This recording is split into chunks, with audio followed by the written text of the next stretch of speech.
السلام علیکم، آپ دیکھ رہے ہیں خبر، میں ہوں علی سرور۔ سابق وزیر اعظم عمران خان نے کہا کہ نیوٹرلز کو خبردار کر دیا تھا اگر سازش کامیاب ہوئی تو معیشت ڈوب جائے گی، اور اب دیکھ لیجئے اس کے ثمرات سامنے آ رہے ہیں، اور یہ انہوں نے کہا جلسہ عام سے خطاب میں۔ اس کے علاوہ شہری مزاری صاحبہ وزیر تھیں سابقہ حکومت میں، وہ ایم کیو ایم کے حوالے سے بڑی اہم بات انہوں نے کی، خاص طور پر وزیر قانون تھے فروغ نسیم صاحب۔ وہ کہتی ہیں کہ ہمیں فروغ نسیم نے سب سے زیادہ خراب کیا، یعنی ان کی وجہ سے ہمیں بڑا نقصان ہوا، اور اب سب سے زیادہ خراب انہوں نے ہمیں کیا، کیونکہ وہ عمران خان صاحب خود کہہ چکے ہیں کہ ریفرنس جو بھیجا تھا جسٹس فائزہ کے خلاف وہ بھی انہوں نے بھیجا تھا۔ خان صاحب کہہ رہے ہیں مجھے تو پتہ نہیں تھا۔ بہرحال اس کے علاوہ جی ایم کیو ایم پاکستان کی جانب سے، کیونکہ اب لوڈ شیڈنگ کا دورانیہ مسلسل بڑھ رہا ہے پاکستان کے سب سے بڑے شہر کراچی میں، اس پر ایم کیو ایم نے آواز اٹھائی ہے، اور ایم کیو ایم پاکستان نے کہا ہے کہ سندھ کے وزیر اعظم صاحب فوراً اس پر نوٹس لیا جائے، کیونکہ معاشی ہب ہے، سب سے بڑا شہر ہے پاکستان کا، تو اس حوالے سے اس پہ نوٹس لینا چاہیے۔ اس کے علاوہ مراد علی شاہ صاحب نے یہ کہا کہ جی کراچی کے برے دن واپس نہیں آنے دیں گے، یعنی کہ جو کل گزشتہ روز جو دھماکہ ہوا صدر میں، جس میں ایک شخص جاں بحق اور 12 یا 13 افراد زخمی ہوئے، اس پر بھی ہم بات کریں گے کہ کون لوگ ہیں جو کراچی کا امن خراب کرنا چاہتے ہیں، پاکستان کے معاشی ہب کو دوبارہ جو ہے وہ اس طرح حالات پیدا کرنا چاہتے ہیں کہ معاشی ہب جو ہے بند ہو جائے۔ اسی پر ہم بات کریں گے۔ ہمارے ساتھ نادر گبول صاحب موجود ہیں پاکستان پیپلز پارٹی سے، اور سینئر رہنما، اس کے علاوہ ریحان ہاشمی صاحب ایم کیو پاکستان سے بھی ہوں گے ہمارے ساتھ۔ نادر گبول صاحب بہت شکریہ آپ کا۔ سب سے پہلے تو میں چاہوں گا کہ کل جو گزشتہ روز جو دھماکہ ہوا صدر میں، اور اس سے پہلے ہم نے دیکھا کہ کراچی یونیورسٹی کے باہر بھی ایک دھماکہ خودکش حملہ ہوا تھا، اشار بلوچ نے کیا تھا، اس میں بھی کچھ چائنیز ہمارے جو دوست تھے پاکستان کی ریاست کے، ان کو نشانہ بنایا گیا۔ اب پھر ایک اور دہشت گردانہ کارروائی، کیا کہیں گے اس پر آپ؟ دیکھیں جی، سب سے پہلے تو جتنی مذمت کی جائے وہ کم ہے، ظاہر سی بات ہے۔ کراچی پاکستان کا ہب ہے، اکنامک ہب بھی ہے، دل بھی ہے، اور یہاں پہ اگر کوئی نقصان ہوتا ہے تو پورے پاکستان کو محسوس ہوتا ہے۔ تو اس کی مذمت کے علاوہ میں دعا کروں گا کہ انشاءاللہ آگے آنے والے دنوں میں جو ہمارے لا انفورسمنٹ ایجنسیز ہیں وہ بہتر اپنے انٹیلیجنس کے تھرو ان طرح کے اٹیکس کو کرٹیل کر سکیں، ریسٹرکٹ کر سکیں، کیونکہ ابھی ہم افورڈ نہیں کر سکتے۔ آلریڈی معاشی صورتحال ہماری بہت خراب ہے، اور ہم مزید اس طرف نہیں جا سکتے کہ فورن انویسٹرز اور فورنرز یہاں سے بھاگ جائیں، اکنامک جو کانفیڈنس ہے وہ کم ہو جائے۔ تو اس کے لیے بہت ضروری ہے کہ انٹیلیجنس ہماری سخت اسٹرکٹ کی جائے۔ اور یہ کل کا بھی جو واقعہ ہے، سننے میں آ رہا ہے کہ کوئی سندھ ریپبلکن آرمی ہے یا کوئی الائنس ہے، وہ شاید کوئی سندھ قوم پرست پیدا ہو گئی ہے بلوچستان سیپریٹسٹ کے بعد۔ اور یہ اصل میں گمراہ لوگ ہیں، ان کو گمراہ کرنے والے ہمارے دشمن ممالک ہیں، جیسے انڈیا ہو جائے۔ میں آپ کو بتا سکتا ہوں کہ بہت سارے ہمارے سندھی بھائی جو باہر ملکوں میں رہتے ہیں، جیسے امریکہ میں یا دیگر ممالک میں، تو وہاں پہ مجھے پتہ ہے فور فیکٹ کہ رو کے ایجنٹ جا کے ان سے ملتے ہیں اور ان کو برین واش کرنے کی کوشش کرتے ہیں۔ تو میری ہمارے سندھی بھائیوں سے بھی اپیل ہے، بلوچ بھائیوں سے بھی اپیل ہے کہ ان کی باتوں میں نہ آئے، کیونکہ پاکستان ہے تو ہم سب مضبوط ہیں، اور تمام صوبے اکٹھے رہیں گے تو مضبوط ہیں۔ جب ٹوٹ جائیں گے تو انگریز کا بھی یہی فلسفی تھا ڈیوائڈ اینڈ رول کا، تو اس سے ہمیں گریز کرنا چاہیے۔ اچھا، اس پر نادر گول صاحب، جس طرح کے واقعات ہو رہے ہیں، خودکش حملہ ہوا، پھر یہ دھماکہ، ظاہر ہے ایسی جگہوں پر جہاں بہت زیادہ تعداد ہوتی ہے لوگوں کی، صدر ظاہر ہے آپ بھی جانتے ہیں کہ بڑی تعداد وہاں ہوتی ہے۔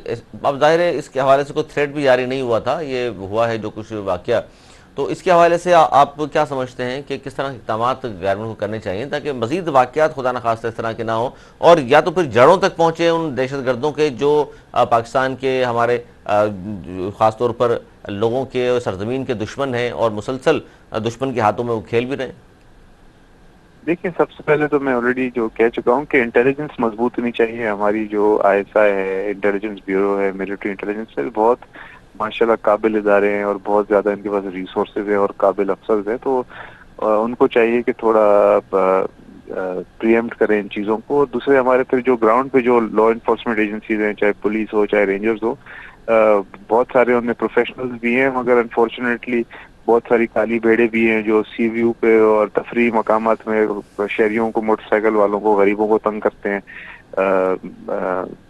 چیکنگ کی آڑ میں ان کو پریشان کرتے ہیں۔ تو اگر زیادہ فوکس ہمارے ایسے مقامات میں ہو، جیسے صدر ہو جائے، دوسرے معاشی ہمارے علاقے ہو جائے، آئے چندی گڑھ روڈ ہو جائے، اس کے علاوہ اور جو ہمارے اکنامک سینٹرز ہیں، چاہے سائٹ ایریا ہو جائے، کورنگی ایریا ہو جائے، یہاں پہ تھوڑی سیکیورٹی بڑھانی چاہیے۔ फोकस उस तरफ जाना चाहिए ताकि जो इंटेलिजेंस एजेंसीज हैं और ग्राउंड पे जो इदारे हैं वो मिलकर ऐसे अटेम्प्ट्स को प्रीएम्प्ट कर सकें और रोकने में कामयाब हों। अच्छा, ये भी बात की आज मुराद अली शाह साहब ने, कराची के बुरे दिन वापस नहीं आने देंगे। तो कराची में ज़ाहिर है जो आप भी जानते हैं गुज़िश्ता 30 सालों में हड़तालें भी होती रहीं, खून की होलियां भी खेली गई, वो दहशत गर्दी के हवाले से भी बहुत ज़्यादा कराची ख़बरों में भी रहा, माशी हब है। फिर कोशिश की गई दुश्मन ने हमेशा कमज़ोर करने की पाकिस्तान को भी, बिलखुसूस कराची को भी। तो इसके हवाले से इसका मतलब है कि गवर्नमेंट जो है इक़दामात कर भी रही है और इस पर काम भी हो रहा है। जी बिल्कुल, मुराद अली शाह साहब कैमरास भी लगवा रहे हैं, बिकॉज आपको पता है जदीद दौर है और कैमरास आजकल ऐसे आ गए हैं जो कंप्यूटर इंटेलिजेंस, आर्टिफिशियल इंटेलिजेंस के तहत वो थ्रेट्स को आइडेंटिफाई और ट्रेंड्स को फॉलो कर सकते हैं। लोगों की शक्ल कैमरा ऑटोमेटिकली शनाख्त करके हाईलाइट कर सकता है, एक रेड अलर्ट दे सकता है कि भाई ये बंदा वांटेड बंदा है। अच्छा, इसमें नादिर गौल साहब आपकी बात बिल्कुल दुरुस्त है। आर्टिफिशियल सिक्योरिटी के अलावा और ये सारी चीज़ें, इंटेलिजेंस के अलावा सेफ सिटी कैमरास की पहले भी बात हुई थी 2013-14 में, फिर वो प्रोजेक्ट कंप्लीट नहीं हुआ था। अब दोबारा इसी हवाले से 10,000 कैमरे कराची जैसे बड़े शहर में, हालांकि 10,000 भी कम है, लेकिन चले कुछ ना कुछ इससे भी फ़ायदा होगा। तो आप भी समझते हैं कि गलती कोताहियाँ रही हैं हुकूमत की आपकी? देखिए बिल्कुल, लूप होल्स तो हैं, कड़ी उतनी मजबूत होती है जितना सबसे जो कमजोर उसका कड़ा होता है। तो कुछ बीच में ऐसे कमजोर कड़ियां आ जाती हैं, चाहे ब्यूरोक्रेसी की तरफ से चाहे दूसरे इदारों की तरफ से, कि कहीं ना कहीं जो हुकूमत के आना की नेक नियति होती है मगर आगे इम्प्लीमेंटेशन में कुछ कोताहियां रह जाती हैं। मगर अभी क्योंकि सीएम साहब भी बहुत करीबी नजरों से देख रहे हैं और दूसरे एडमिनिस्ट्रेटर भी हमारे पीपल्स पार्टी की ही हैं, तो अब मुझे नहीं लगता कि कोई बहाना या कोई रुकावट होनी चाहिए, क्योंकि इसके बाद भी अगर ये इम्प्लीमेंट नहीं हो तो फिर सब जाहिर सी बात है पीपल्स पार्टी को ही तनकीद का निशाना बनाएंगे। बनाएंगे भी, तो बिल्कुल दुरुस्त है आपकी बात कि ज़ाहिर है जो गलती कोताहियाँ हों उनको तस्लीम करके दुरुस्त करना चाहिए। जैसे अब 12 मई अभी गुजरा है गुज़िश्ता रोज़, और अब तक हम इसी बैठे हुए ये बात ही कर रहे हैं कि जी 12 मई में क्या हुआ था, कौन इन्वॉल्व था। हालांकि गवर्नमेंट तीसरी मरतबा आपकी आई है, लेकिन अब तक बेनकाब नहीं कर सके आप लोग। देखें, पता तो सबको है, उस दिन वीडियोस भी हैं, वो इतनी भी पुरानी बात नहीं है, लोगों के याददाश्त में अभी भी है, इमेजेस हैं, वीडियोस हैं कि तो किस उन लोगों के तरह खिलाफ कार्रवाई क्यों नहीं हो रही नादिर गौल साहब? केसेस सबके खिलाफ रजिस्टर हुए। अनफॉर्चुनेटली हमारा जुडिशल निज़ाम भी ऐसा है कि जब अब देखिए ना, उज़ैर बलोच को भी जेल में डाला हुआ है मगर कोई गवाही देने नहीं जाता। कहीं ना कहीं कोई 19 तो केसों होता में ही। बरी हो गए वो भी। बिल्कुल, बहुत अफसोस की बात है ये, क्योंकि मेरा तो हल्का ले आ रही है, मुझे तो पता है कि कितना बड़ा तो जालिम इसमें इंसान है गवर्नमेंट ये। का कसूर नहीं है आप समझते? बिल्कुल जालिम है, जो कुछ जो है वो सबके सामने है, नहीं जो नहीं, देखिए दहशतगर्दी की, गवर्नमेंट, जो भत्ता लिया, सबको मालूम है। लेकिन उनके खिलाफ जाहिर है गवर्नमेंट एविडेंस इतने मजबूत नहीं देती, जिसकी वजह से जमानत हो रही है। आप नहीं समझते? नहीं गवर्नमेंट तो एविडेंस ला रही है मगर जो हमारे गवाह होते हैं वही मुकर जाते हैं, वो डर जाते हैं कि भाई पता नहीं बाद में शायद ये मरवा दे हमें या कोई नुकसान पहुंचे।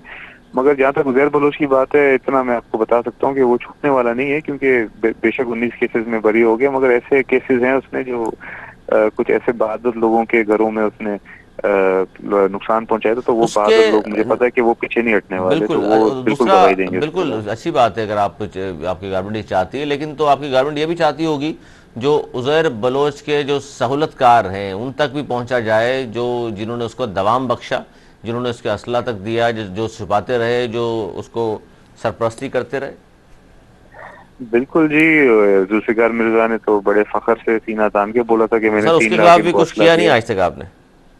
नहीं, उसके खिलाफ भी हमने केसेस डाले हुए हैं, मगर पता नहीं कौन से फरिश्ते हैं जो उसको फिलहाल बचा के रखे हैं। खैर वो फरिश्तों का हाथ भी हट जाएगा उससे, और वो भी इंशाल्लाह उसको भी उसकी सर ये की बड़ी सजा बात है कि मिलेगी। गवर्नमेंट, सिंध गवर्नमेंट यानी कि मजबूर है उनके सामने। नहीं, उसके सामने मजबूर नहीं है, हमने तो केसेस रजिस्टर किए हैं, जुल्फिकार मिर्जा का नाम भी आया हुआ है JIT में भी।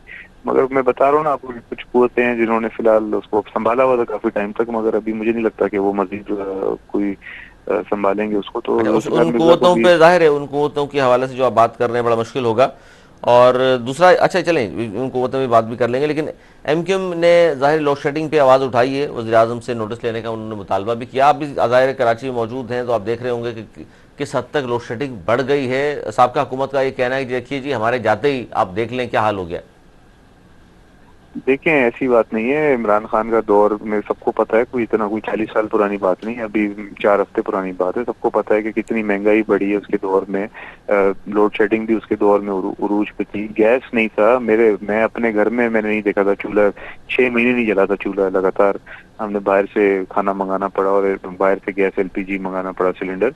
तो इमरान खान को तो कोई हक नहीं है तनकीद का निशाना बनाने में। और अभी कुछ 4 हफ्ते ही हुए हैं कि हमारी हुकूमत आई है, तो 4 हफ्ते तो नहीं, थोड़ा कुछ 3-4 महीने ही दे दें, इंशाल्लाह आप इम्प्रूवमेंट देखेंगे, चाहे लोड शेडिंग हो, चाहे गैस की फराहमी हो। और जहाँ तक कि ये इलेक्ट्रिक का बात है, तो बार बार उसको सख्ती से हम वार्निंग देते हैं, मगर अनफॉर्चुनेटली यही मुशर्रफ वाली सोच थी। मुशर्रफ ने उसको, जो इमरान खान का सहूलत खा था, ये अबराज ग्रुप का जो जाहिर मुशर्रफ दौर में MQM भी शामिल थी जब बेचा गया इलेक्ट्रिक को, तो आप नहीं समझते अब तो गवर्नमेंट है आपकी, मखलूत हुकूमत है, कि इलेक्ट्रिक के हवाले से कोई फैसला ऐसा हो जो आवाम के हक में बेहतर हो? नहीं, देखें बात सारी ये है कि अभी हम कुछ असल में कर नहीं सकते ना। अभी सिर्फ एक ही हल है कि और कंपनीज हम लेकर आए जो पावर जनरेशन करें। सोलर की तरफ हमारी तवज्जो इस वक्त बहुत ज्यादा है। और सर मौजूद है कंपनियां, तो ईरान मौजूद है, चाइना मौजूद है, ये सारी कंपनीज आने को तैयार है पाकिस्तान? नहीं, अभी हमें नए जदीद हल की तरफ जाना पड़ेगा जिसमें सोलर और विंड जनरेशन है। स्पेशली सिंध में मैं आपको बता सकता हूँ कि बहुत बड़े प्रोजेक्ट्स सिंध हुकूमत से मिलकर पब्लिक प्राइवेट पार्टनरशिप के तहत गारो और ऐसे इलाकों में लगाए जा रहे हैं, जिसमें विंड की कुवत से पावर जनरेशन की जाए और हर घर को हम इंसेंटिव दे रहे हैं कि आप सोलर पैनल्स लगाएं, तो उसमें उनको ठीक है। अच्छा, इसमें जी नादिर गबल साहब मेरे साथ MQM के रहनुमा फयाज क़याम खानी साहब भी मौजूद हैं, उनको भी शामिल करेंगे। बहुत शुक्रिया फयाज क़याम खानी साहब। एक सबसे पहले तो जनाब बड़ी मुबारक हो आपको, गवर्नर सिंध के बाद आप तो खैर मेरे प्रोग्राम में मना ही कर रहे थे, गवर्नर की डिमांड हमने नहीं की, जरदारी साहब ने बता दिया कि ये डिमांड थी MQM की जो हमने पूरी कर दी। दूसरा, 4 वजारतें भी मजीद मिल रही हैं आपको सिंध हुकूमत में। अब आज भी खुदा के लिए सच बोलिएगा कि ये मत कहिएगा हमने तो 4 वजारतें भी हमें नहीं चाहिए। नहीं अली भाई, मैंने इनकार नहीं किया था, मैंने ये कहा था कि हमारी डिमांड सच को डिमांड नहीं है। सर डिमांड आप ये बताएं, जरदारी साहब के फिर स्टेटमेंट पे क्या बोलेंगे, प्रेस कॉन्फ्रेंस करेंगे या क्या करेंगे उनके साथ? देखिए, जरदारी साहब ने किसी और कल भी एक बात कही ही है, लेकिन बहरहाल जरदारी साहब तो जरदारी साहब हैं। लेकिन बात ये है इसके अंदर जहाँ तक वजारतों का, उन्होंने ये कहा साफ अल्फाज में कि जी MQM ने ये कहा था कि PTI से 2 वजारतें हमारे पास ऑलरेडी थीं, 2 वजारतें लेके हम क्यों आपका साथ देंगे, हमें गवर्नर भी दें, एडमिनिस्ट्रेटर भी दें। उन्होंने कहा जी गवर्नर, फिर मुझे माननी पड़ी उनकी बात। तो आप तो असल में लोगों को बता रहे हैं आप कि हम तो आपके लिए लड़ रहे हैं वहां जाके जी, कराची सिंध के शहरी इलाकों के मसाइल हल होंगे। असल बात ये थी कि गवर्नर चाहिए था, वजारतें चाहिए थी। अली भाई एक लॉजिकली बात है, जरा मेरी बात गौर से सुने 2 मिनट के लिए। एक लॉजिकली बात है कि हम इत्तेहादी हैं एक अलायंस के फेडरल गवर्नमेंट में। फेडरल गवर्नमेंट में पीपल्स पार्टी भी एक फरीक है, एक हम भी फरीक है। सिंध के अंदर नून की इस वक्त जो है कोई नुमाइंदगी नहीं है, जो बड़ी जमात है, किसी और जमात की नुमाइंदगी नहीं है, हमारी नुमाइंदगी है। तो गवर्नर और वजीर आला के लिए फिर तो बराबरी की बुनियाद पर फैसला तो होगा ना। और ये अगर हमें गवर्नरी दी गई है तो ये हम लेने का हक भी रखते हैं। नहीं दी नहीं गई, जुमला तो सर सही कहे ना कि जी हमने अगर मांगी है तो हमारा हक बनता है, ऐसे बात करें। बिल्कुल हमारा हक तो वैसे बनता है। अच्छा, ये ऐसे चले, ठीक है, आपका हक बनता था, आपने ले भी ली। अब ये बताइए एक गवर्नर से आपको क्या फायदा होगा या आपके लोगों को क्या फायदा होगा? देखिए, बात ये है कि फेडरल का नुमाइंदा है, लाजमी सी बात है, और गवर्नर के जो इख्तियारात आपको पता ही 18वीं तरमीम के बाद कुछ बचे नहीं है। तो इसलिए पूछ रहा हूँ मैं आपसे, फायदा ही बता दें। अपने कारकुनान को किस तरह मुतमिन करेंगे कि सिर्फ जाके वहाँ लॉन में शाम में चहलकदमी करके आ जाए, ये फायदा होगा? देखिए, गवर्नर का तो वैसे भी किसी को भी फायदा नहीं हुआ। हमसे पहले जो गवर्नर रहे हैं PTI के, उनकी PTI को भी वो खास ऐसा फायदा नहीं हुआ, लेकिन एक नुमाइंदगी हमारी है। और नुमाइंदगी सर दो वफाकी वजीर नुमाइंदगी नहीं थी आपकी? देखिए, सूबे के अंदर अगर फेडरल गवर्नमेंट सूबे के अंदर 4 वजारतें ले तो रहे हैं हुजूर, किस तरह की नुमाइंदगी चाहिए आपको? जी 4 वजारतें इंशाल्लाह, 4 या 5 वजारतें या 6 वजारतें, जो भी हमारा हजम है इस वक्त, जो हमारी हजम की बात ना करें सर, हजम की बात ना करें, आपसे ज्यादा सीटें PTI के पास है। फेडरल गवर्नमेंट बनाने में इतना तो हम हक रखते हैं ना। और फिर हमारा पीपल्स पार्टी के साथ सर मैं तो ये सिर्फ ये जानना चाह रहा हूँ कि खालिद मकबूल सिद्दीकी साहब हों, कंवर नवाज जमील साहब हों, जब सहाफ़ी पूछते हैं तो वो कहते हैं नहीं, पहले हमारे जो 27 नुकात पर अमल दरामद होगा, फिर हम वजारतों की बात करेंगे। लेकिन होता उसके अगेंस्ट है, पहले वजारतें आ जाती हैं, उसके बाद जो पता चलता 27 नुकात कहाँ गए, कहते हैं जी उस पर अमल दरामद होगा। देखें बिल्कुल उस पर काम चल रहा है अली भाई। तो आप नहीं समझते कि ये गवर्नर और वजारतें बाद में आ जाती, पहले ये काम हो जाते? नहीं, हमने ड्राफ्ट बना के दे दिया है। हमने बल्दियाती बिल के बल्दियाती इख्तियारात के ऊपर एक मुकम्मल ड्राफ्ट बना के पीपल्स पार्टी के हवाले कर दिया है। कल पीपल्स पार्टी का नुमाइंदे भी हमारे मरकज पे आए थे। और जहाँ तक वजारतों का ताल्लुक है, देखिए वजारत हर पार्टी ये चाहती है कि अपनी आवाम के लिए काम करे इख्तियारात के साथ, जितने भी मिल सकें, जितने भी हासिल हो सकें।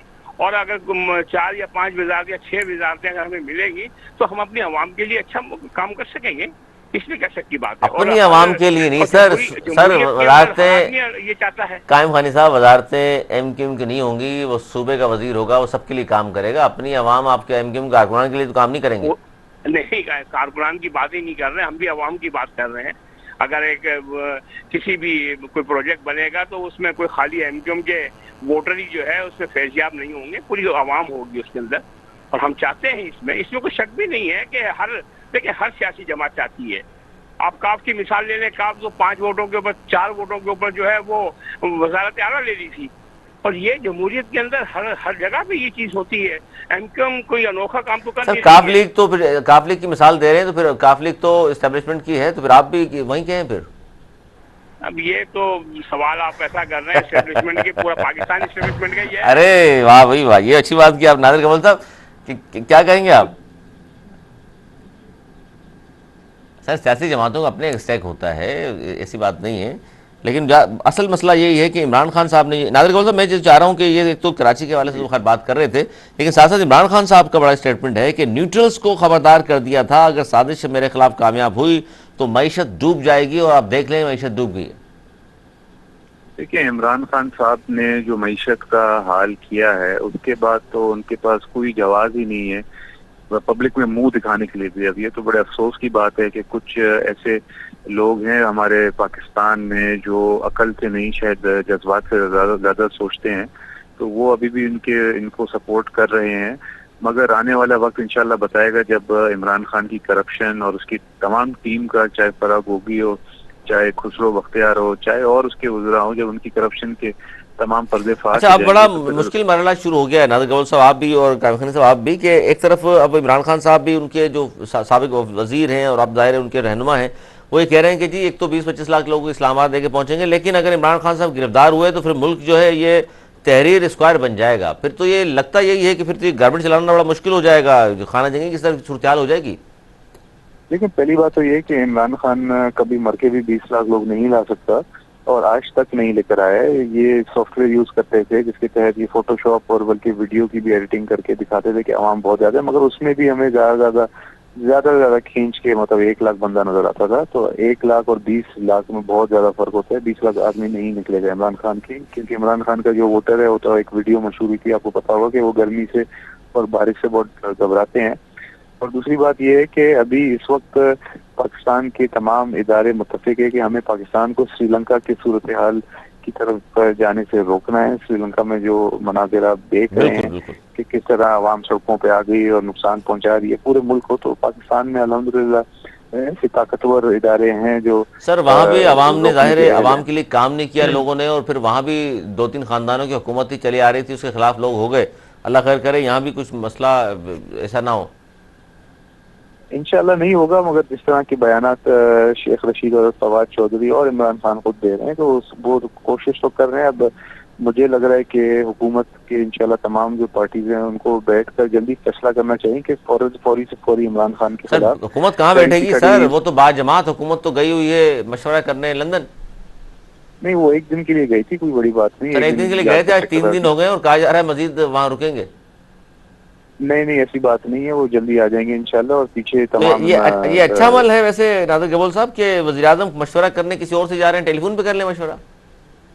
नहीं, मशवरा करने नहीं गए हैं, वो अपने भाई से मिलने गए हैं। जाहिर सी बात है, उनके पार्टी के सरबराह हैं और उनके बड़े भाई हैं, तो उनसे मिलने गए हैं। इसमें कोई बड़ी बात नहीं कि फॉरेन टूर्स होते रहते हैं ना, सऊदी अरब जा सकते हैं। सर बीमार होकर भाई गए थे तो यही गारंटी शहबाज शरीफ साहब ने दी थी, गारंटर खुद चला गया बाहर।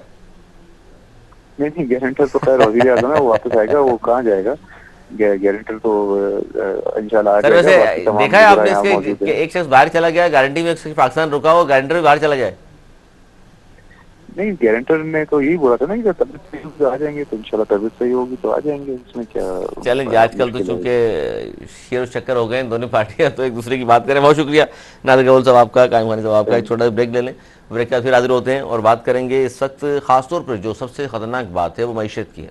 मईशत ज़बूहाली का शिकार है पाकिस्तान की, और आज मिफ्ता इस्माइल साहब ने कहा कि इमरान खान साहब जवाब दें आप कि 115 रुपये से डॉलर आपने आगाज़ किया था अपनी गारमेंट का 2018 में, 189 पर आप छोड़ कर गए, तो क्यों इतना ऊपर डॉलर चला गया, इसकी वजूहात क्या हैं? एक तो ये, और फिर ज़र मुबादला के ज़खायर में भी कमी हुई है, स्टेट बैंक ने एतराफ़ किया है, बड़ी खतरनाक सिचुएशन है। इस पर हम बात करेंगे। इस ब्रेक की बात कहीं में जाइएगा, देखते रहिए अल खबर। खुशामदीद। इमरान खान जवाब दें 115 से डॉलर 189 तक क्यों ले गए, मिफ्ता इस्माइल साहब फरमा रहे हैं। और साथ साथ ये भी देखिए कि ख़त्म होने वाले कारोबारी हफ्ते में ज़र मुबादला के ज़खायर जो हैं 17.75 करोड़ डॉलर कम हुए हैं, जबकि महंगाई की वजह से इमरान खान IMF से माहिदे हैं। महंगाई की वजह वज़ीर ख़जाना साहब ये फरमा रहे हैं कि उसकी वजह सिर्फ ये है कि जो माहिदे किए थे इमरान खान साहब ने IMF से, उसकी वजह से महंगाई बढ़ी है। और इमरान खान साहब से जवाब भी तलब कर रहे हैं। वो कह रहे हैं जी डॉलर 115 पर जो हमने छोड़कर गए थे 2018 में, तो 2022 में आप गए हैं तो डॉलर 189 पर कैसे पहुंच गए। इसी पर हम बात कर रहे हैं। शेरोज़ लोधी साहब मौजूद हैं, माहिर मईशत, किसी तारुफ के मोहताज नहीं। बहुत शुक्रिया आपका। और उनके साथ साथ नून लीग के सीनियर रहनुमा, पाकिस्तान के मारूफ सनतगार भी हैं, ताजिर हैं, इंटेलेक्चुअल हैं, कॉलमनिस्ट हैं, इश्तियाक बेग साहब, आपका भी बहुत शुक्रिया। सबसे पहले लोधी साहब आप बता दीजिए कि महंगाई की वजह इमरान खान के IMF से किए गए माहिदे हैं, सर ये बात दुरुस्त है?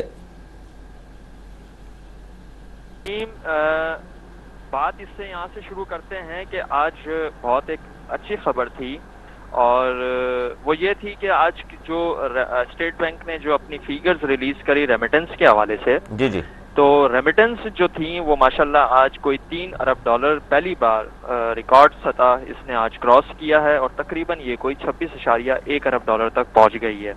पिछले 10 महीने में कोई 7.6% के हिसाब से आज ये ग्रो की है। और चूंकि इस वक्त बहुत ज़्यादा इम्पॉर्टेंट चीज़ ये है कि हमारे ट्विन डेफिसिट हैं, जिसमें करंट अकाउंट डेफिसिट है, दूसरा हमारा बजट अकाउंट का जो खसारा है वो है, तो इसको बहुत ज़्यादा सपोर्ट मिलेगी। साथ साथ जो हमारे इस वक्त जो फॉरेन एक्सचेंज रिजर्व्स हैं जो बहुत ज़्यादा डिप्लीटिंग फैक्टर के अंदर हैं, कोई 11 से 10 अरब डॉलर तक बस रह चुके हैं, उनको बहुत ज़्यादा एक सपोर्ट मिलेगा और अल्टीमेटली हमारी इकोनॉमिक ग्रोथ को इसमें एक बहुत सहारा पड़ेगा। दूसरी चीज़ जो आपने मुझसे जो शेयर की वो ये कि IMF के साथ मुआहदे क्या किए गए कि जिनकी वजह से महंगाई की एक एलिमेंट का फैक्टर हमारे को सामने देखने को मिला। तो इसमें मैं एक चीज़ ऐड करता हुआ चलूँगा। देखें, जब खान साहब की जब हुकूमत आई तो उसके साथ साथ कोविड भी अपने साथ वो लेकर आई, मतलब कोविड ने भी उसके साथ साथ जन्म दिया इस वर्ल्ड के अंदर। जब कोविड के अंदर चीज़ें स्टार्ट हुई तो इंटरनेशनल मार्केट की प्राइसेस भी बहुत ज़्यादा बढ़ी, और उसके साथ साथ जो और दूसरी चीज़ें थी उन्होंने भी बहुत ज़्यादा इकॉनमीज, बल्कि हम एक सिर्फ पाकिस्तान की इकॉनमी को नहीं बल्कि और सारी मईशत को भी उसने तबाह किया। और उसके साथ साथ जब IMF के साथ हम कंडीशंस में रहे तो ऑब्वियसली देखें IMF के साथ कंडीशंस में खान साहब भी रहे, पिछली हुकूमतें भी रहीं, और आज की हुकूमत भी हम देख रहे हैं कि वो कोऑर्डिनेशन के अंदर है। IMF हमेशा वो कंडीशंस हमसे मनवाता है कि जो अल्टीमेटली हमारी महंगाई की तरफ ही हमें लेके जाती हैं, प्राइसेस को इंक्रीज करवाती हैं, बट इन इटसेल्फ हमने उनमें क्या रिफॉर्म्स किए, हमने इन इटसेल्फ डोमेस्टिकली अपने इंस्टीट्यूशंस में क्या रिफॉर्म्स किए, हमने प्राइस कंट्रोल कितना किया, ये सवाल बनता है। तो इसमें हमने कोई वाज़ेह रिफॉर्म्स अपने नहीं देखे। ऑब्वियसली जब IMF के साथ किसी से भी आप कर्जा लेने जाएंगे तो वो तो वही टर्म्स एंड कंडीशंस मनवाएगा, क्योंकि अल्टीमेटली लोन उसने ही देना है आपको, तो वो ऑब्वियसली वही कंडीशंस रखेगा जो उसको उसके लोन के हिसाब से फिजिबल दिखाई देंगी। तो बहरहाल अब इस वक्त जो मैं जो सिचुएशन देख रहा हूँ अपनी कंट्री की, तो मेरी कंट्री के अंदर, इस मुल्क के अंदर माशी बहरान के साथ साथ सियासी बहरान भी बहुत ज़्यादा है। अब इस वक्त IMF के साथ हमारी कंडीशंस तो हम इंटैक्ट हैं $1 बिलियन की किस्त के लिए, लेकिन IMF भी हमारी कंट्री को इस वक्त देख रहा है कि हमारी कंट्री के अंदर पॉलिटिकल सिस्टम क्या है। मतलब इस वक्त हमें यही इस वक्त क्लियर नहीं है कि हमने अगले 1.5 साल तक अपनी कंट्री को इसी हुकूमत के साथ लेके जाना है या अर्ली इलेक्शन की तरफ जाना है। اگر ہم اس وقت ارلی الیکشنز کی طرف بھی جاتے ہیں تو یہ بھی ہمارے لیے کوئی بہت بڑی ڈیزاسٹر سچویشن ہوگی. وہ اس لیے ہوگی کہ ہمارا کوئی بھی اس وقت میکرو اکنامک انڈیکیٹر جو ہے، ہم کوئی بھی اپنا اٹھا کے دیکھ لیں، کرنٹ اکاؤنٹ دیکھ لیں، اپنی امپورٹس دیکھ لیں، یا اپنے فارن ایکسچینج ریزروز دیکھ لیں، یا بجٹ کا ڈیفیسٹ دیکھ لیں، یہ سارے اس وقت ہمارے کو ایک ڈپلیٹنگ سچویشن میں دکھائی دے رہے ہیں. تو اس وقت الیکشنز کے اندر جانا اور اسپیسیفکلی اس سچویشن کے اندر جانا کہ جب ہم کوئی نان ڈیولپمنٹ ایکسپینڈیچر برداشت ہی نہیں کر سکتے، تو میں یہ سمجھتا ہوں کہ اس سے بہتر یہ ہے کہ ہم اپنی یہ جو ہماری ایگزسٹنگ گورنمنٹ ہے جو کہ پی ایم ایل این ہے، وہ پرائمری فوکس کرے اپنے ریزروز کے اوپر، ان کو کس طریقے سے بڑھانا ہے، امپورٹ کو کس طریقے سے کرڈیل کرنا ہے، کس طریقے سے ہم نے اپنے جو کرنٹ اکاؤنٹ ہمارا جو خسارہ ہے اس کو کنٹرول کرنا ہے، اور کس طریقے سے ہم نے اپنے institutions like state bank of Pakistan, ہمارا جو ایف بی آر جو ادارہ ہے، اور دیگر جو ہماری اکانومک منسٹری کے ساتھ کولیٹ کرتے ہیں، ان کے ساتھ کس طریقے سے ہم نے کولیٹ کر کے اور آگے اپنی معیشت. اچھا، اس پر بڑی اہم بات، جی بالکل اہم بات کر رہے ہیں لودھی صاحب آپ اس پر. میں اشتیاق بھائی صاحب بہت شکریہ آپ کا بھی. سر اس پہ میں جاننا چاہوں گا کیونکہ ابھی تنقید یہ ہو رہی ہے، ایک طرف سے مصطفیٰ اسماعیل صاحب نے یہ کہا کہ جی 115 سے ڈالر اٹھا کر 189 میں عمران خان لے گئے، اس کا جواب دیں کہ کیوں یہ سارے اتنا زیادہ ڈالر جو ہے کیوں اوپر گیا. دوسرا، اس وقت جو سچویشن ہے اس میں ظاہر ہے سب سے بڑا مسئلہ ہی معیشت ہے. تو معیشت کے حوالے سے ڈالر سر نیچے آنے کے بجائے یا 189 پہ رکنے کے بجائے مزید اوپر جا رہا ہے، تو سر اس سے تو مہنگائی آپ نہیں سمجھتے مزید بڑھے گی؟ دیکھیے، سب سے پہلے تو میں آپ کو ایک چیز بتلاؤں کہ عمران خان صاحب کو جب یہ احساس ہوا کہ ان کی حکومت جا رہی ہے تو وہ کچھ لینڈ مائنز بچھا کے گئے معیشت کے لیے. اور سب سے بڑی لینڈ مائن جو تھی وہ یہ تھی کہ جانے سے پہلے انہوں نے 10 روپے کی سبسڈی پیٹرولیم پہ اور 5 روپے کی سبسڈی جو تھی انہوں نے وہ الیکٹریسٹی کے اوپر دے کے چلے گئے. اچھا، ہوتا کیا ہے کہ آئی ایم ایف کا پروگرام اس سے جیپٹائز ہو گیا ہے، کیونکہ جو ہمارا معاہدہ تھا آئی ایم ایف کے ساتھ اس میں کلیئرلی یہ مینشن کیا ہوا تھا کہ کوئی سبسڈی آپ نہیں دیں گے. تو وہ کیا ہوا کہ جب میرے بھائی ابھی یہ کہہ رہے تھے کہ $1 بلین آنا ہے، وہ جیپٹائز ہو گیا. ان کا یہ ہے کہ سب سے پہلے آپ ہم سے اگر بات کرنا چاہتے ہیں تو اس سبسڈی کو آپ ختم کریں. دوسری انفارچونیٹلی جو بات ہوئی وہ یہ ہوئی کہ ڈیورنگ 1 مہینے کے اندر انٹرنیشنل مارکیٹ میں پیٹرولیم کے پرائسز میں فردر اضافہ ہو گیا. اور اس وقت آپ کو یہ سن کے بڑی حیرانگی ہوگی کہ اس وقت تقریباً 25 سے 30 روپے ہم کم پیٹرول جو ہے وہ بیچ رہے ہیں.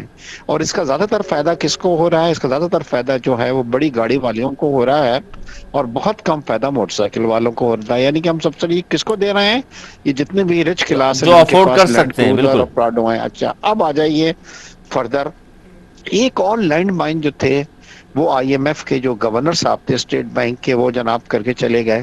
انہوں نے کیا کیا کہ اپنے جانے سے 1-2 دن پہلے، شاید آپ کو یاد ہو کہ 2.5% انٹرسٹ ریٹ جو تھا وہ بڑھا دیا. سب سے زیادہ ہے سر 15%. پاکستان کی تاریخ میں کبھی کوئی ایسی مثال نہیں ملتی. اگر میں آپ کو یہ بتلاؤں کہ امریکہ میں اگر 0.25% انٹرسٹ ریٹ یا ڈسکاؤنٹ ریٹ بڑھتا ہے تو پورا امریکہ جو ہے وہ ہل جاتا ہے. بالکل ایسا ہی. ہمارے جو آئے تھے گورنر جو آئی ایم ایف کے تھے وہ 1 دن میں کر کے چلے گئے، جس کی وجہ سے کیا ہو گیا کہ اس وقت ہمارا ڈسکاؤنٹ ریٹ جو ہے وہ تقریباً 13% کے اوپر آ گیا. اور جب آپ کسی زمانے میں لینے جاتے ہیں بینک سے قرضہ تو وہ 16 سے پہلے نہیں دیتا.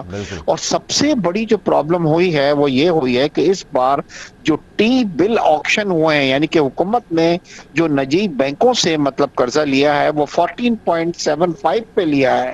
یعنی کہ جب حکومت 15% پہ لے رہی ہے اور کل آپ جائیں گے کہ مجھے ایک گاڑی خریدنی ہے یا موٹر سائیکل خریدنی ہے تو بینک آپ کو جو کمرشل بینک ہوگا وہ 16-17% سے کم میں نہیں دے گا. اب دیکھیے ہو یہ رہا ہے کہ اس وقت انفلیشن. اچھا، میرے بھائی جو ذکر کر رہے تھے، جو انہوں نے سٹارٹ میں سب سے اچھی بات کی کہ ریمیٹنسز، دیکھیے ریمیٹنسز میں نہ عمران خان کو کوئی کریڈٹ جاتا ہے اور نہ نون لیگ کو کوئی کریڈٹ جاتا ہے. یہ اوورسیز پاکستانی جو ہیں یہ کیا کرتے ہیں کہ ہر ماہ جو ہے وہ پیسے بھیجتے ہیں. ہمیشہ یہ دیکھا گیا ہے کہ رمضان اور عید کے موقع کے اوپر ریمیٹنسز میں اضافہ اس لیے ہو جاتا ہے کہ لوگ اپنے گھر والوں کو زیادہ اماؤنٹ ریمیٹ کرتے ہیں. اس پہ بیگ صاحب اس کا مطلب یہ کہنا چاہ رہے ہیں آپ کہ کسی کی حکومت ہو ان کی تو مجبوری ہے بھیجنا. یہ نہیں ہے کہ نواز شریف صاحب ہیں تو زیادہ بھیج دیں گے، وہ خان صاحب آ گئے ہیں تو ناراض ہو جائیں گے بھیجیں گے نہیں. हमें इसके ऊपर धमाल नहीं करना चाहिए कि जी रेमिटेंसेस, देखिए रेमिटेंसेस में अगर इजाफा हो गया है ठीक है। हमारा जो सबसे बड़ी प्रॉब्लम हो रही है कि इस वक्त जब हमारे शहबाज शरीफ साहब वहां पे गए और उन्होंने कहा कि सर हमें कुछ डेफर्ड ऑयल दो, तो उन्होंने कहा सर अगर आप ऑयल हमसे लेके उसको सब्सिडी पे लोगों को बेच रहे हैं तो आप किस तरह हमें वापस करेंगे? पहले आप ये सब्सिडी तो खत्म करें वहां पे जाके। देखिए आप तो नहीं चाहेंगे ना कि मुझसे अगर आप ऑयल एक प्राइस 100 रुपए पे ले रहे हैं और सब्सिडी दे के लोगों में उसको फ्री में बांट रहे हैं, तो सऊदीया को तो ये हक है ना पूछने का कि जी मेरे फिर आप पैसे कल को किस तरह मुझे वापस करेंगे? अब हमारे लिए एक बहुत मुश्किल ये फैसला है कि हम प्राइस में इंक्रीज करते हैं तो पीटीआई तैयार बैठी है कि जी देखिए गरीबों के प्राइसेस इन लोगों ने बढ़ा दिए हैं। और अगर इसको हम लेको चलते हैं, आज जो सबसे बड़ा मसला है वो ये है कि हमारे जो डिपॉजिट्स हैं वो 10 बिलियन के करीब रह गए हैं, जो 1.5 महीने की इंपोर्ट के लिए भी नहीं है। और मजे की चीज ये हो रही है कि ये 10 बिलियन जो है ये डिपॉजिट्स नहीं है, इसके अंदर 3 बिलियन जो है वो वापस शोकेस करने हैं। डिपॉजिट हैं, सॉफ्ट डिपॉजिट हैं बिल्कुल। जो हम खर्च नहीं कर सकते। सऊदीया के 2 बिलियन सॉफ्ट डिपॉजिट हैं अपने यूएई के, 1-2 बिलियन कतर के और चाइना के। अगर सब कुछ मिला लें तो ये तकरीबन 8 से भी ऊपर पहुंच जाते हैं। तो तो सर, ये 10 को हम खुश नहीं हो बेग इसके साहब ये अंदर। खुदा ना खास्ता डिफॉल्ट की तरफ तो नहीं जा रहे? सर मैं आपको ये बतलाते हुए बड़ा रंज फील कर रहा हूं और मैं नहीं चाहता कि ये कहूं ताकि सुनने वाले, मगर आप यकीन करें कि हम लक्ष्य कदम पे चल रहे हैं श्रीलंका के, बिल्कुल वही हमारी और पोजीशन हो बड़ी रही खतरनाक है। सिचुएशन नहीं है तो? हाँ, और क्योंकि डिपॉजिट्स हमारे खत्म हो गए। आईएमएफ ने भी हमसे कहा है कि आने के बाद आप बात जब करें हमसे कि सब्सिडी खत्म करें। मेरे ख्याल है हुकूमत को ये कड़वी गोली जो है वो निगलनी पड़ेगी। सर लेकिन ये तो सबसे- गैर मकबूल ना होगी गवर्नमेंट फिर आपकी, अगर इलेक्शन में भी हाँ, जाते सर। हैं फिर अली? सर देखिए अब हमने देखना यह है कि हमारी मकबूलियत ज्यादा इंपॉर्टेंट है या पाकिस्तान अगर डिफॉल्ट कर जाता है दुरुस्त है। एक न्यूक्लियर कंट्री, वो जनाब फिर हम कहाँ जाएंगे ये बतलाइए सर। आपको देख रहे हैं ना कि श्रीलंका का क्या सिचुएशन हो गई है कि वहां पे पेट्रोल बिल्कुल अवेलेबल नहीं है, दवाएं अवेलेबल नहीं है, इंपोर्ट के लिए उनके पास बिल्कुल नहीं है और पूरी दुनिया कोई नहीं तो इस मदद भी नहीं बेग कर साहब रही। इस पे ये आप दोनों से मैं सवाल जानना चाहूंगा, तो फिर इसमें ये कहना इमरान खान साहब का कि फौरी इलेक्शन करवा लें तो सब कुछ बेहतर हो जाएगा, ये किस हद तक दुरुस्त है? देखिए इमरान खान साहब जो हैं उन्होंने एक स्मार्टनेस ये की कि जब उनको उठाया गया वो शहीद बन गए। अच्छा मजे की चीज ये है कि पूरे वो सब लोग भूल गए कि उनके जमाने में कितनी महंगाई आई। देखिए डॉलर जो था वो महंगा हुआ तो उनके जमाने में ही हुआ था बिल्कुल, ना जी, बिल्कुल। मतलब 115 से क्या 189। उनको जाने से पहले ये लैंड माइन बिछानी चाहिए थी सब्सिडी की, ये जानते हुए भी कि उनका जो प्रोग्राम था आईएमएफ के साथ या उनका जो मुआहदा था आईएमएफ के साथ उसमें इजाजत नहीं थी सब्सिडी की। मतलब तो आप जानबूझ के लैंड माइन बिछा के गए, इससे आपको तो थोड़ा सा फायदा हो गया मगर मुल्क को जो नुकसान हुआ है वो आप बड़ा यकीन मुश्किल करें, होगा इसको बहुत कवर ज्यादा। करना, बहुत जी ज्यादा। हाँ। शेरोज लोधी साहब क्या कहेंगे आप, ये जो बार बार हम बात कर रहे हैं कि लैंड माइन जो बिछा कर गए खान साहब, ये तो बड़ा मुश्किल हो गया है आवाम को सहूलत देना, फिर पैसे तो आपके पास है नहीं, सब्सिडी किस तरह देंगे?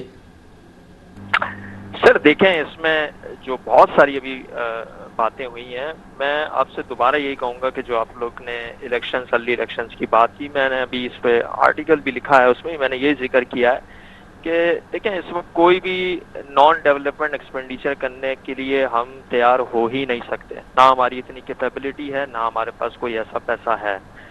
दूसरी चीज कि अगर हम इस वक्त एक बहुत ही डिफॉल्टिंग पोजीशन पे अगर हम हैं या हम उसको देखना चाहते हैं या उससे बचना चाहते हैं, तो हमें इस वक्त जैसे आप लोग ने बात की कि हमें श्रीलंका को देखना पड़ेगा।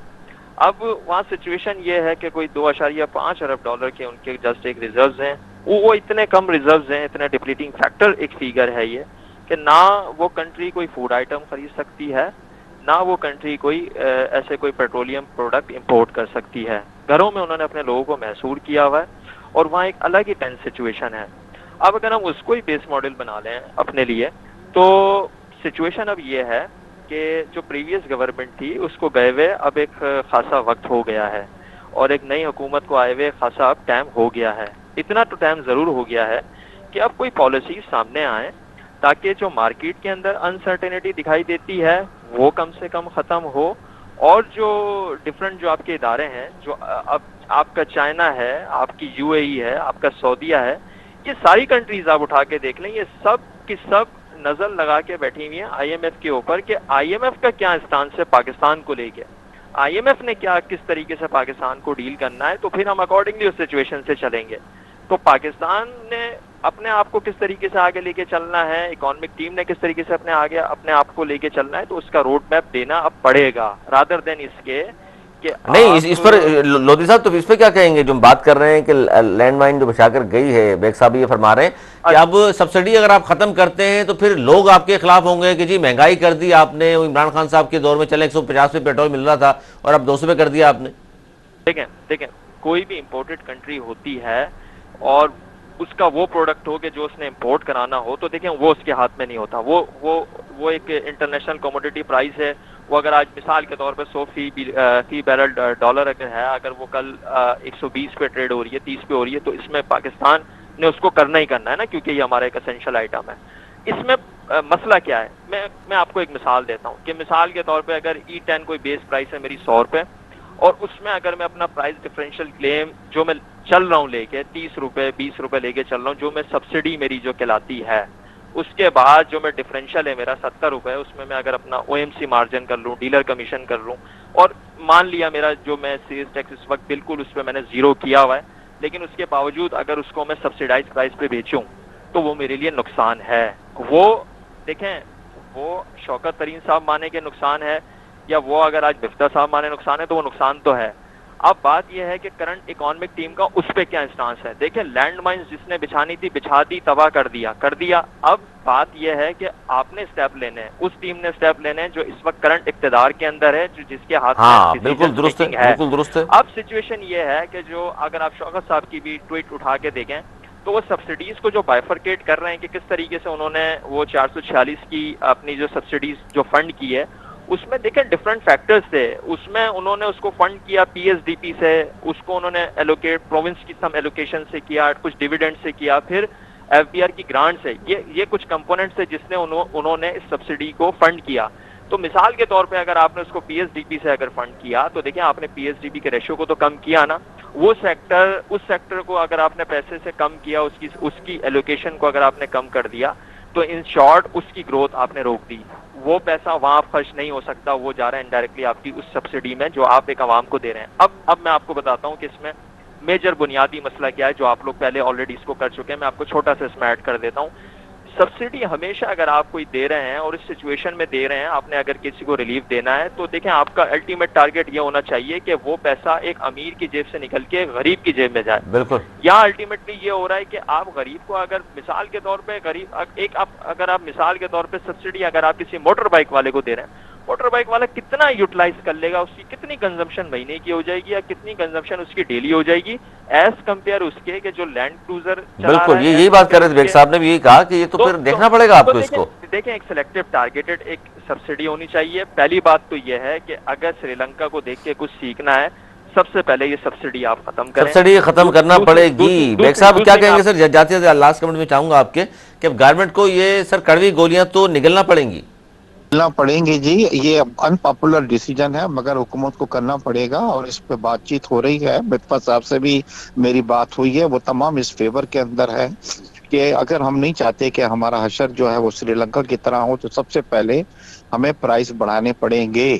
اور اگر یہ کیونکہ انفلیشن اتنا زیادہ اس وقت پھیل گیا ہے, ہمارا اتنا زیادہ بڑھ گیا ہے کہ 15% سے بھی کراس کر گیا ہے, جبکہ انڈیا میں انفلیشن جو مہنگائی کی شرح ہوتی ہے وہ 6-7 چل رہی ہے, دنیا بھر میں 6-7 چل رہی ہے, ہم 15 کو ٹچ اس وقت کر رہے ہیں.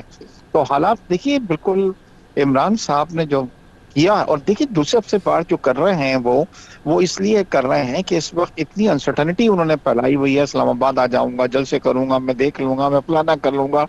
خدا کے واسطے آپ نے 3.5 سال میں کچھ ڈلیور نہیں کیا. اب نئی حکومت آئی ہے, کچھ ان کو ڈلیور کرنے دیں, کام کرنے دیں, لوگوں کو کچھ سہولتیں ملیں. بالکل بہت شکریہ اشتیاق بیگ صاحب آپ کا, شیروز لودھی صاحب آپ کا. وقت کی قلت ہے سر, پھر انشاءاللہ نیکسٹ پروگرام میں آپ کو دعوت دیں گے. بہت شکریہ ناظرین, یہ تھا ہمارا آج کا پروگرام جس میں کوشش کی خاص طور پر اس وقت ملک کی معیشت کی جو صورتحال ہے وہ خدا نہ خواستہ بار بار ہر جو ماہر معیشت ہے وہ یہی بات کر رہا ہے کہ جناب خدا نہ خواستہ سری لنکا والی سچویشن پاکستان میں نہ ہو, کیونکہ سبسڈی ختم کرنے کے حوالے سے تو سب متفق ہو رہے ہیں اس بات پہ, لیکن عوام کا پھر کیا ہوگا, کیوں سبسڈی ختم کرتے ہیں تو پیٹرول پھر ایک دم بڑھے گا, اور پھر پیٹرول بڑھتا ہے تو بہت ساری چیزیں اس کے ساتھ شامل ہیں جو پھر مہنگائی کا ایک طوفان آ جائے گا. آلریڈی سابقہ حکومت میں لوگ مہنگائی میں پستے رہے ہیں۔ آج تک کے لیے اتنا ہی، اگر پروگرام تک کے لیے سرور میری ٹیم کو دی اجازت، مولانا کے بعد